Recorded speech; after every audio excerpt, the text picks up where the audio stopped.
देख बच्चे, पहले तो मैं तुझे बता दूं कि तू यहाँ तक आया है तो तू अपनी मर्जी से यहाँ तक नहीं आया है, स्वयं मैंने तुझे बुलाया है और मैं काली स्वयं तुझे कुछ बताना चाहती हूँ।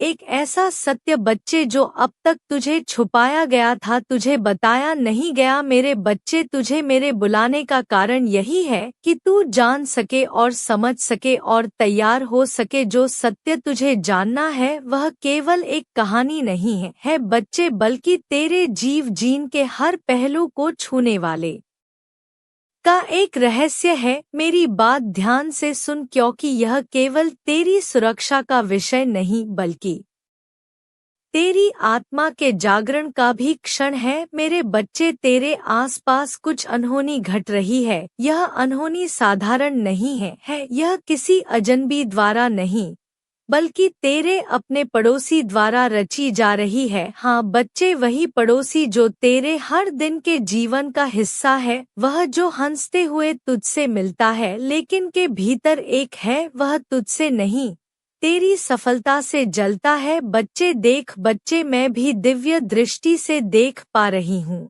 और तुझे अच्छे से विस्तार से बताती हूँ। देख बच्चे, मैंने उसे देखा है, मैं तुझ पर नजरें रखता है, हर दिन हर रात वह तेरे बारे में सोचता है। पता नहीं क्या सोचता है, लेकिन मैं बताती हूँ तुझे बच्चे, तेरे मन में जो सवाल चल रहा है ना, उसका जवाब देती हूँ। उसके विचार पवित्र नहीं है उसके घातक है। उसकी जलन उसे हद तक ले आई है। बच्चे, उसने काली शक्तियों का सहारा लेना शुरू कर दिया है। देख मैं बच्चे बताती हूँ, यह वही शक्तियाँ हैं जो मेरे अधीन है, लेकिन उसने उन्हें अपने स्वार्थ के लिए इस्तेमाल करना चाहा है। हाँ बच्चे, यह शक्तियाँ मेरे अधीन है, लेकिन बच्चे ये बुरी शक्तियाँ हैं। तेरे पड़ोसी ने गुप्त दरबार का रुख किया है। बच्चे, यह दरबार कोई साधारण स्थान नहीं है, यह वही जगह है जहाँ अंधकार और शक्ति का संगम होता है। यह स्थान तेरे ही शहर में, तेरे ही आसपास है, लेकिन इसे केवल वही देख सकते हैं जिनकी आत्मा अंधकार की ओर झुकी है। इस दरबार में केवल काली विद्या जानने वाले लोग जाते हैं। वहाँ वह गया है और वहाँ जाकर उसने तेरे नाम पर एक षड्यंत्र रचा है। बच्चे, हाँ बच्चे, मैं तुझे बताती हूँ, उस दरबार में बच्चे मैंने देखा है अपनी दिव्य दृष्टि से, और अभी भी देख पा रही हूँ कि वह तेरा नाम लेकर बात कर रहा था किसी से। उसने कहा था बच्चे कि यही व्यक्ति मुझसे आगे क्यों बढ़ रहा है, इसकी प्रकृति इतनी तेज क्यों है, यह क्यों काम कर रहा है और क्यों सफल हो रहा है। हर काम में उसकी बातें केवल जलन से भरी थी। बच्ची, उसने वहां मौजूद तांत्रिकों से कहा कि कितने ही पैसे लग जाएं, कितना ही कुछ हो जाए, जो मुझे देना पड़े वो मैं दूंगा, लेकिन मुझे इसकी बर्बादी चाहिए। मुझे इसकी सफलता को रोकना है, इसकी ऊर्जा को बांधना है। बच्चे, उसने वहां अनुष्ठान भी किया है। बच्चे, तुझे पता है उसने तेरे नाम का एक वस्त्र लिया है। हाँ बच्चे, अब यह वस्त्र कहाँ से आया यह तुझे ही जानना है। बच्चे, तेरी तस्वीर, तेरे जीवन से जुड़े कुछ चिन्ह लेकर मैं वहां गया है, मतलब स्टेटस से। बच्चे, तेरा यह फोटो लिया गया है। उसने उसे दरबार के माध्यम से रखकर मंत्र उच्चारण किया है। बच्चे, वहां के तांत्रिकों ने उसे आश भाषण भी दिया है और कहा है कि तेरे जीवन को बर्बाद कर देंगे। उसने एक बड़ा यज्ञ करवाया है। बच्चे, उस यज्ञ में उसने कहा है इसकी सारी खुशियां मुझ तक आनी चाहिए, इसकी सारी ऊर्जा को मुझसे समाहित कर दो, इसे ऐसे जकड़ दो कि यह कभी भी ना उठ सके। मेरे बच्चे, यह बातें सुनकर मेरा क्रोध चरम पर था, लेकिन मैंने शांत रहकर सब कुछ देखा बच्चे, पर मैं नहीं जानता था कि मैं काली हर जगह हूँ। वह जहाँ जहाँ गया बच्चे मैंने उसे देखा, उसने जो मंत्र पढ़े मेरे कानों तक पहुँचे, वह जो जाल बुन रहा था मैं उसे उसी जाल में उलझाने का मन बना चुकी थी। बच्चे उसी टाइम उसी समय में सोच चुकी थी कि यह मेरे बच्चे पर आक्रमण कर रहा है, मेरे बच्चे को नुकसान पहुँचाने की कोशिश कर रहा है और ऐसे इंसान को मैं नहीं छोड़ूंगी। मेरे बच्चे उस दरबार में एक नियम है, वहाँ की शक्तियाँ तभी काम करती हैं जब सच्चाई उनके विरुद्ध ना हो, और तू जो सच्चाई का प्रतीक है, तेरी आत्मा पवित्र है, इसलिए मैं जानती थी कि वह जो भी प्रयास करेगा वह असफल ही होगा, क्योंकि तुझ पर मेरी कृपा है बच्चे, तुझ पर मेरी कृपा है। उसने यह सब इसलिए छुपाकर किया बच्चे, उसने सोचा कि यह सब रहस्य कभी उजागर नहीं होगा, पर मैं काली बच्ची तेरी माँ तुझ पर सब बताने आई हूँ। तुझे सब मैं बताऊंगी बच्चे कि तेरे जीवन में और क्या क्या घट रहा है और क्या क्या बातें हुई हैं और क्या क्या वह किस किस से क्या क्या कहता है, मैं सब बताऊंगी बच्चे, ध्यान से सुन, जिन्हें सुनकर तू भी दहल जाएगा। उसने कहा है कि इसकी हर खुशी, इसकी हर प्रकृति मेरी आंखों में छुपती है, इसे खत्म करना ही मेरा उद्देश्य है। उसने वहां उपस्थित तांत्रिकों से बड़ी बड़ी भेंट चढ़ाई है बच्चे, उसने सोना, धन और अपनी शक्ति का प्रयोग किया है।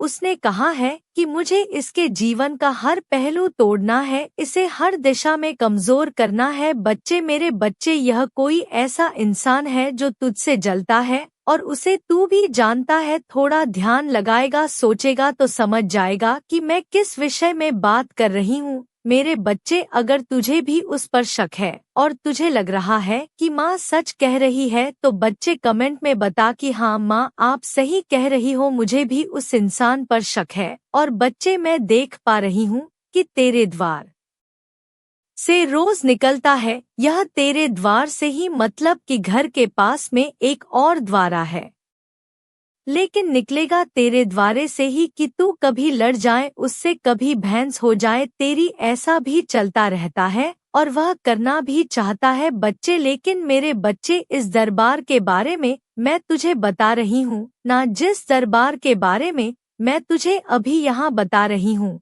यह दरबार कोई साधारण नहीं है यह वहाँ स्थित है जहाँ घना अंधकार रहता है, जहाँ केवल वही प्रवेश कर सकता है बच्चे जो अपने भीतर और छल कपट लेकर आता हो। यह स्थान दिन के उजाले में अदृश्य है, लेकिन रात के सन्नाटे में जीवित हो जाता है। वहाँ जाने का रास्ता हर किसी को नहीं पता। यह दरबार मेरे अधीन है, लेकिन मैं इसे इसलिए रहने देती हूँ ताकि लोग अपने कर्मों के अनुसार फंसे बच्चे। मेरे बच्चे, इस दरबार में जाकर तेरे बारे में उल्टा सीधा बोल रहा है उन शक्तियों से, उन तांत्रिकों से, जैसे तूने इसका बहुत कुछ बिगाड़ा हो। लेकिन मेरे बच्चे, मुझे पता है तू किसी का बुरा नहीं चाहता और ना ही तूने किसी का बगा बिगाड़ा है। देख बच्चे, तेरा जो शत्रु है ना, जो तेरा शत्रु जो काम कर रहा है, मैं जानती हूँ बच्चे, तू इसका भी भला चाहता, तू नहीं चाहता इसका भी बिगाड़ हो। लेकिन बच्चे, तू खुद बता, जो तेरा बुरा चाहे उसका तो विरोध करना ही पड़ेगा। मैं बच्चे, मैं काली माँ सहन नहीं कर सकती जो मेरी पूजा करे, मेरी भक्ति करे और उसके साथ ही ऐसा हो। तेरा पड़ोसी वह अकेला नहीं था बच्चे, तेरा पड़ोसी जान ले बच्चे कि यह अकेला नहीं है उसने वहाँ दो और लोगों को बुलाया था, यह दोनों उसके ही जैसे थे बच्चे, ईर्ष, क्रोध और लालच से भरे हुए यह तीनों वहाँ पहुँचे थे बच्चे और दरबार में प्रवेश किया। उस स्थान पर जाते ही उन्होंने वहाँ मौजूद तांत्रिक से अपनी बात शुरू कर दी बच्चे। पहला षड्यंत्र सुन बच्चे, क्या करा इन्होंने तेरे पड़ोसी से कहा, यह व्यक्ति मेरी आंखों की किरकर्री बन चुका है, मैं इसे हराने की हर कोशिश कर चुका हूँ, लेकिन यह हर बार मुझसे आगे निकल जाता है। मेरे बच्चे, दो लोग तो ऐसे हैं जो तेरे करीबी है, तेरे आसपास ही है और एक कोई ऐसा है जहाँ तू जाता है वहाँ रहता है बच्चे, मतलब रोज जाता है या कभी कभी जाता है वहाँ, यह इंसान है बच्चे। यह तीनों वहाँ पर पहुँचे और इन तीनों की मिली भगत है बच्चे। इसकी प्रकृति देखकर मेरा खून जलता है, ऐसी बातें कही गई है बच्चे। यह कोई इतना भाग्यशाली क्यों है, ऐसा सोचा जा रहा है कि इसके साथ ही अच्छा क्यों हो रहा है। तांत्रिक ने उनकी बातों को सुनकर बच्चे पूछा कि इसका नाम बताओ, इसके जीवन से जुड़ी हर चीज बताओ। तेरे पड़ोसी ने वहाँ तेरे नाम के साथ साथ तेरी तस्वीर रखी बच्चे। उसने कहा कि यह मेरी गली में रहता है, इसकी हर बात मुझे परेशान करती है, इसकी खुशियों को खत्म करना चाहता हूँ मैं। इसके साथ जो दूसरा व्यक्ति था बच्चे, उसने कहा कि मैं इसे बचपन से जानता हूँ, यह हमेशा ही भाग्यशाली रहा है, हमें इसकी खुशियों का कारण ढूंढना होगा और उसे नष्ट करना होगा। वहां बैठा तीसरा व्यक्ति बच्चे जो अब तक चुप था, उसने कहा कि यह अकेला नहीं है, इसके साथ साथ जो लोग हैं वह भी इसे शक्ति देते हैं। हमें इसे कमजोर करने के लिए इसके परिवार और दोस्तों पर भी वार करना होगा। मेरे बच्चे, तेरे आसपास कुछ लोग हैं जो तेरा साथ देते हैं सच में और तुझे मोटिवेट महसूस कराते हैं, लेकिन बच्चे यह तीन लोग ही तीन गाढ़ा काम बिगाड़ने वाले लोग यह तेरे पीछे पड़े हुए हैं।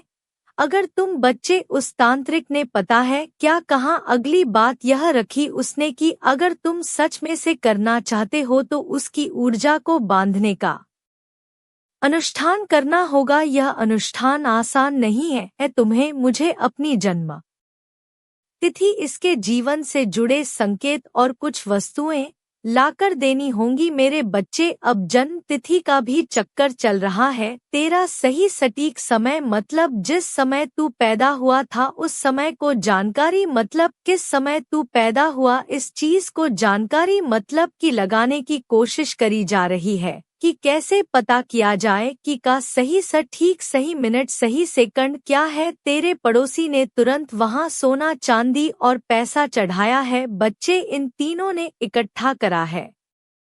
यह सब उसने कहा है कि यह सब लो, लेकिन इसे खत्म कर दो, इसकी सारी ऊर्जा मुझ में आनी चाहिए, इसकी हर सफलता मेरी होनी चाहिए। वह तांत्रिक ने एक बड़ा अनुष्ठान शुरू किया है बच्चे, उसने तेरे नाम का जाप किया है, लेकिन मैं यह नहीं जानता था कि मैं काली उस पर हर मंत्र को सुन रही थी। मैंने उसके हर मंत्र को सुना, मैंने देखा कि उन्होंने वहां तेरे नाम के साथ एक काला धागा भी बांधा है बच्चे। उस धागे को जलाकर उन्होंने कहा है कि अब इसका भाग हमारे नियंत्रण में है, लेकिन बच्चे तेरा भाग नियंत्रण में कर ही नहीं सकता कोई, क्योंकि काली माँ का आशीर्वाद सदैव तेरे पास है और उनको यह नहीं पता बच्ची तेरा जन्म पता है उन्हें कि तेरा जन्म कहाँ हुआ, उन्हें यह पता है कि तू किस तारीख को जन्मा है, लेकिन उन्हें यह नहीं पता बच्चे कि तू किस समय जन्मा है। इस समय को जानने के लिए भी पूरी कोशिश कर रहे हैं और जब तक इस तांत्रिक को पता नहीं पड़ जाता तब तक बच्चे में तेरा कुछ नहीं बिगाड़ सकता। उस तांत्रिक ने तीनों से कह दिया भले कि अनुष्ठान 3 रात तक चलेगा तो लोग इस दौरान मुझसे संपर्क में रहोगे। अगर यह व्यक्ति किसी भी तरह से तुम्हारे खिलाफ कुछ समझ लेता है तो यह अनुष्ठान विफल हो सकता है। और बच्चे, यह अनुष्ठान को विफल समझ, क्योंकि मैंने तुझे सब बता दिया है, इसलिए इसे भ्रम में रखना, इसे यह महसूस होने की मत देना कि इसके खिलाफ कुछ हो रहा है, ऐसा उस तांत्रिक ने भी कहा है। लेकिन बच्चे, तू समझ रहा है ना कि तेरी माँ काली माँ तुझे रोज कुछ ना कुछ बताती है, रोज कुछ ना कुछ तुझे ऐसी बातें बताती है जिससे तेरी रक्षा होती रहे, क्योंकि बच्चे तू मेरी भक्ति करता है, मेरी पूजा करता है, श्रद्धा से मेरा नाम लेता है। मेरे बच्चे, मैं तुझे आज भाषण देती हूँ कि कोई भी शक्ति चाहे कितनी भी प्रबल क्यों ना हो वह तुझे छू भी नहीं सकती। देख बच्चे, मैं तुझे अच्छे से समझाती हूँ, अच्छे से बताती हूँ, ध्यान से सुनना कि कैसे मेरी शक्ति काम करती है और कैसे मैं तेरी रक्षा करती हूँ। जब मैं तेरे पड़ोसी और उसके साथी तंत्र की हर चाल को देख रही थी ना, तब भी मैंने उन्हें उन्हीं रोका। मैंने सोचा कि शायद वे अपनी गलतियों को समझेंगे, शायद वे देखेंगे कि यह रास्ता उन्हें कहीं और ले जाएगा, परंतु नहीं बच्चे। उन्होंने तो अपनी सारी समस्याएं और सार सीमाएं पार कर दी। उन्होंने मतलब कि हर प्रयास कर लिया, ऊंचा से नीचा, बलि से लेकर सब कुछ, कि तुझे बर्बाद कर दे। बच्चे, मुझे क्रोध आ गया। उन्होंने न केवल तुझे तकलीफ देने की योजना बनाई, बल्कि उन्होंने तेरी आत्मा को भी चुनौती दी। उन्होंने तेरे परिवार को भी बर्बाद करने का सोचा। यह उनके जीवन की सबसे बड़ी भूल थी। बच्ची, कोई भी व्यक्ति जो मेरी संतान को नुकसान पहुंचाने की कोशिश करता है, उसे उसका परिणाम भुगतना पड़ता है, और अब उनके कर्मों का समय आ चुका है। बच्चे, अब मैं तुझे यह बताना चाहती हूँ कि इन तीनों तेरे पड़ोसी और यह जो भी हैं, जहाँ भी रहते हैं, उनके यह दो साथी भी उसके साथ जो मिले हुए हैं। बच्चे, तूने कभी देखा होगा कि जब कोई जाल बुनता है और अंत में वह खुद उसी जाल में फंस जाता है, यह वही होने वाला है। बच्चे, उन्होंने जो तेरे लिए योजना बनाई थी, वे सारी योजनाएं अब उन पर ही पलटने वाली है। बच्चे, तेरा पड़ोसी जिसने ने यह सब शुरू किया, वह सबसे पहले मेरी शक्ति का प्रभाव महसूस करेगा। उसकी जलन, उसका क्रोध, उसका अहंकार अब उसे खाने लगेगा। उसने जो अंधकार बुलाया था, वह उसी को निगलने लगेगा। बच्चे, वह धीरे धीरे अपनी सारी शक्तियां खोने लगेगा। उसके घर में अशांति होगी, उसकी आंखों के सामने में सब बिखरे जिसके लिए उसने यह सब किया था। बच्चे, अब अपने जीवन में जो कुछ भी चाहता था ना बच्चे, वह उसे मिलेगा नहीं। जो कुछ उसके भाग्य में बचा हुआ था, अब वह भी चला गया है। बच्चे, उसकी हर कोशिश अब विफल करूंगी मैं। बच्चे, अब वह हर कदम गिरेगा। बच्चे, हर कदम में गिरेगा, और जब उसे यह एहसास होगा कि यह सब कुछ उसके कर्मों का फल है, तब तक बहुत देर हो चुकी होगी। बच्ची, क्योंकि तू उसे समझाएगा या उसे कोई भी समझाएगा, क्योंकि कई लोगों ने उसे समझाने की कोशिश भी की है, उन्हें समझाने की कोशिश की है, लेकिन वह समझे नहीं। बच्चे, इसलिए क्योंकि अब उनके कर्म